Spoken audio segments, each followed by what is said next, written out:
घड़ी की तुम गुहार दो।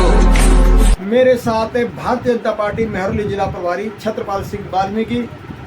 विपक्ष ने जो सुप्रीम कोर्ट में अपनी याचिका लेके गया था उस पे आए फैसले पे करते हैं चर्चा। छत्रपाल जी नमस्कार। नमस्कार जी। क्या कहना चाहेंगे आज के फैसले पर? नए संसद भवन के उद्घाटन को लेकर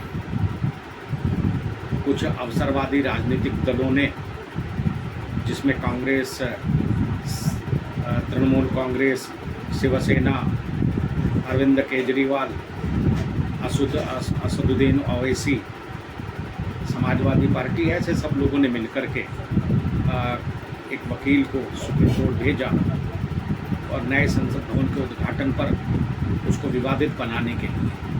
तो उसका उद्घाटन देश के माननीय प्रधानमंत्री आदरणीय श्री नरेंद्र मोदी जी ना कर पाए, लेकिन सुप्रीम कोर्ट ने याचिकाकर्ता को फटकार लगाई और उनके राजनीतिक मंसूबों पर पानी फेर दी। उन्होंने कहा ये याचिका ला करके आप अदालत का समय खराब कर रहे हैं और आपको ये अधिकार किसने दे दिया कि देश के संसद भवन का उद्घाटन कौन करेगा, ये आप तय करवाने वाले कौन हो?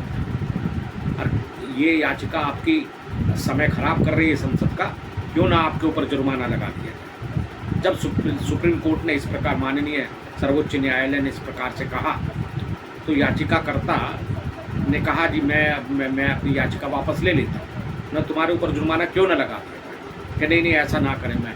उन्होंने कहा आपकी याचिका रद्द कर दी जाती है। तो नहीं आप रद्द ना करें और याचिका को खारिज कर दिया जाए।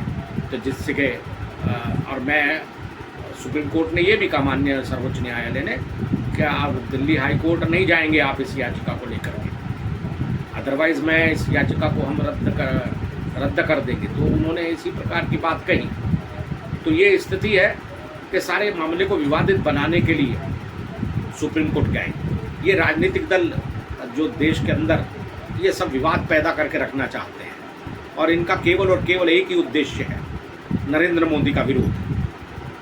तो संसार जो है विरोध पर ही नहीं चलता, जीवन में कुछ सकारात्मक चीज़ें भी होनी चाहिए। तो इसलिए जिन्होंने इस मंसूबे के साथ कि ये उद्घाटन का कार्यक्रम लटक जाए और ऐसा एक हरकत की थी, उसको सुप्रीम कोर्ट ने करारा जवाब दिया है। तो छत्रपाल जी, जो विपक्ष सरकारी जो भी संसद भवन के कार्य जो होने चाहिए वहाँ ना करके रोड पे उतर आना या फिर कोर्ट के अंदर चले जाना बार बार, और जो संसद में पूछे जाने वाले सवाल हैं उनको संसद में ना पूछ कर कभी कोर्ट में याचिका डाल देना या फिर रोड पे उतरकर हल्ला मचाना, ये क्या रणनीति बन गई है आज के विपक्ष की? देखिए, ये बड़ा दुखद घटना है कि देश के विपक्षी दलों ने नए संसद भवन के उद्घाटन समारोह का बहिष्कार करने का निर्णय लिया। ये सही अर्थों में लोकतंत्र का बहिष्कार है। देश की संसद का बहिष्कार, भवन का बहिष्कार ही नहीं है, देश के संसदीय लोकतंत्र का बहिष्कार है, देश के संविधान का बहिष्कार है। ये किसी भी दृष्टि से उचित नहीं ठहराया जा सकता। ये बहुत ही दुर्भाग्यपूर्ण है और उनको ऐसा नहीं करना चाहिए। ये संसद भवन किसी एक राजनीतिक दल का नहीं है, संसद भवन देश का संसद भवन है और इसकी इच्छा और इसकी आवश्यकता कांग्रेस के शासनकाल में ही बता दी। मीरा कुमार जी ने ये कहा था कि जो आगे आने वाले समय में परिसीमन के पश्चात लोकसभा और राज्यसभा की सीटें बढ़ने वाली है, उसको देखते हुए नए संसद भवन की आवश्यकता है, उन्होंने बताया। लेकिन कांग्रेस की सरकार उस समय जो भ्रष्टाचार में आकंठ डूबी हुई थी, उस सरकार को देश के नए संसद भवन की चिंता नहीं हुई। ये साहसिक काम करने का निर्णय भी प्रधानमंत्री नरेंद्र मोदी जी ने किया। मैं उनका हृदय से आभार व्यक्त करता हूँ और मैं ये समझता हूँ कि प्रधानमंत्री नरेंद्र मोदी जी दलगत राजनीति से ऊपर उठ करके उन्होंने इस काम को किया है। अन्यथा ये आवश्यकता तो कांग्रेस के शासनकाल में बताई थी मीरा कुमार जी ने, वो लोकसभा की अध्यक्ष थी उस समय। तो अगर ये ना करते तो ही इनका कौन क्या कर लेता। तो ये देश के लोकतंत्र का अपमान है, देश के संविधान का अपमान है और भारत के लिए तो संविधान निर्माताओं ने अथक प्रयास के बाद जो संविधान इस देश को दिया लोकतांत्रिक संसदीय व्यवस्था को चलाने के लिए, ये उसका अपमान है। तो और ये लोग केवल विरोध के नाम पर, मोदी जी के विरोध के नाम पर, ऐसा लगता है कि विपक्षी दलों के अंदर मोदी जी को लेकर के कितनी घृणा और जहर भरा हुआ है, ये इस घटना से स्पष्ट दिखाई देता है। छत्रपाल जी, जैसे कि विपक्ष कह रहा है कि संसद भवन के उद्घाटन में नहीं जाएंगे, अगर उद्घाटन में नहीं जाते, ये क्या फिर संसद भवन के उद्घाटन के बाद में जो लोकसभा के चुनाव होंगे, जो नए जनप्रतिनिधि चुनकर आएंगे, सांसद चुनकर आएंगे, क्या फिर वो जो विपक्षी पार्टियों के नेता चुनकर आएंगे वापस, क्या वो भी कभी उस संसद भवन में प्रवेश नहीं करेंगे क्या? देखिए सुभाष जी, ये तो जवाब उनको ही देना होगा, ठीक है, ये उनको जवाब देना होगा।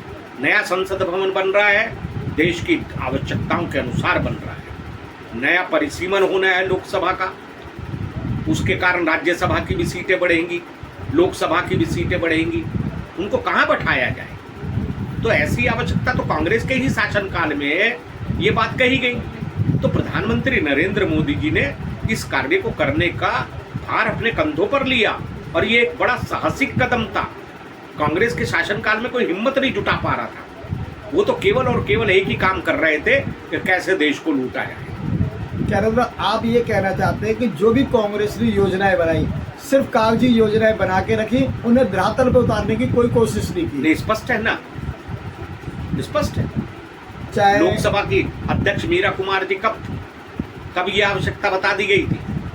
उन्होंने उसको लेकर क्या कांग्रेस शासनकाल में क्या हुआ? और आज जो ये लोग कह रहे हैं कि राष्ट्रपति महोदय से ये कराना चाहिए उद्घाटन, ये होना चाहिए, वो होना चाहिए, इनके अपने शासनकाल में अभी पीछे जब छत्तीसगढ़ में वो भवन का उद्घाटन हुआ है, वहां पर सोनिया गांधी किस हैसियत से गई? उनसे क्यों करवाया? वहां के राज्यपाल का क्या हुआ? छत्रपाल जी, इस प्रकार की चीजें ये कराते रहे। पीछे संसद भवन की जो लाइब्रेरी का काम था, उस समय जब कराया गया, राजीव गांधी ने किया, तब क्यों नहीं उस समय के राष्ट्रपति से कराया गया? तो इस तरह के जो आचरण है, ये दोगलापन है उनका, ये पाखंड है, आडंबर है कांग्रेस का। और कांग्रेस सही अर्थों में इस देश को अस्थिर करने के लिए जो भी काम हो सकते हैं वो करने पर आतुर है। तो जैसे कि आप ये कहना चाहते हैं कि मोदी जी ने जो कांग्रेस शासन काल में जो योजनाएं बनाई गई थी, उनको निरस्त नहीं किया, उन्हीं को आगे बढ़ाया, जो आवश्यक थी उनको बढ़ाया, और नई योजनाएं भी अपनी वो लेके आए हैं जो देश को आवश्यक है। देखिए नरेंद्र मोदी जी ने जिस चीज़ का, उन्होंने ये नहीं देखा कि ये किसके शासनकाल में और इस बात को रखा गया, क्या आवश्यकता महसूस हुई। उनको लगा देश का नए संविधान, अपना सीटों का, लोकसभा का परिसीमन होगा तो निश्चित रूप से स्थान की आवश्यकता रहेगी। तो नए में जो क्या नोटबंदी भी फैसला कांग्रेस के समय से ही चला आ रहा था? नहीं, ऐसा तो कोई फैसला उनकी तो हिम्मत ही नहीं हो सकती थी। वो तो सही अर्थों में विचारणीय था कि कभी ना कभी विचारणीय नहीं रहा उनके समय। नहीं, मेरे वो तो ये काम कर ही नहीं सकते थे, क्योंकि सारे के सारे तो भ्रष्टाचारी थे। उनके पास तो अपार धन था, अपार संपत्ति जमा करी हुई थी अवैध तरीके से। क्या मनमोहन सिंह जी ने कभी समय बढ़ाते रहने की प्रक्रिया नहीं करी थी 500 के नोट को बंद करने के लिए? देखिए मनमोहन सिंह तो अपने आप कोई निर्णय ले ही नहीं पाते थे। अच्छा। उनके जैसा तो प्रधानमंत्री भारत के इतिहास में कभी नहीं आएगा। एक ऐसा प्रधानमंत्री जो अपंग था, जो कुछ कर नहीं पाया, जो चुप रहता था, और जो जिनको कोई संवैधानिक स्थिति नहीं थी जिनकी, वो निर्णय लेते थे उनके संबंध में। संसद में बिल पास होता था और राहुल गांधी किस हैसियत से उस बिल को फाड़ देते थे। उन्हीं की सरकार एक बिल पास कर रही है और वो उस बिल को फाड़ रहे हैं बाहर संसद के, और अपनी जो आस्तीन चढ़ा रहे हैं ऊपर। पता नहीं कितने बड़े योद्धा हैं, कैसा उन्होंने पराक्रमी काम कर दिया है।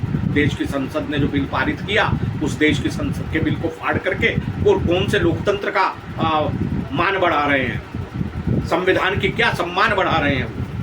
ये तो देश के लोकतंत्र का क्या, ये देश की संसद का अपमान है। देश की संसद में बिल पास होता है और एक लोकसभा का सदस्य उस बिल को फाड़ देता है। पास हुए बिल को संसद पास कर रही है और उनकी अपनी सरकार की संसद पास कर रही है। तो आपको ये लगता है कि उस समय राहुल गांधी जी जो संसद थी, या उसके जो मुखिया थे मनमोहन सिंह जी, उनसे भी बढ़कर अपने को समझते थे? ये स्पष्ट है। उस समय के मुझे कहने की आवश्यकता नहीं है। मनमोहन सिंह जी अभी जिंदा हैं, उनसे पूछा जाए, वो बताएंगे कि क्या हुआ। श्रीमती सोनिया गांधी भी अभी हैं, उनकी क्या हैसियत थी, राजनीतिक हैसियत। वो लोकसभा की मेंबर ऑफ पार्लियामेंट थी, केवल संसद सदस्य थी केवल, और जाकर के बिल्डिंगों के उद्घाटन करती थी, भवनों के उद्घाटन किए उन्होंने, जबकि वहाँ के राज्यपाल नहीं, उनसे नहीं कराया गया। तो इससे पता चलता है एक दोहरा मापदंड है। तो मैं इसकी निंदा करता हूँ और विपक्ष से ये अपेक्षा रखता हूँ, ये आशा करता हूँ कि प्रभु उनको सद्बुद्धि दे और देश के इस ऐतिहासिक गौरवपूर्ण क्षण में वो भी उसके साक्षी बने, उसका हिस्सा बने। यही मैं निवेदन करूँगा, संपूर्ण विपक्ष से निवेदन करूँगा। धन्यवाद छत्रपाल जी। तो है प्रचंड बोल मस्तकों के झुंड, आज जंग की घड़ी की तुम गुहार दो।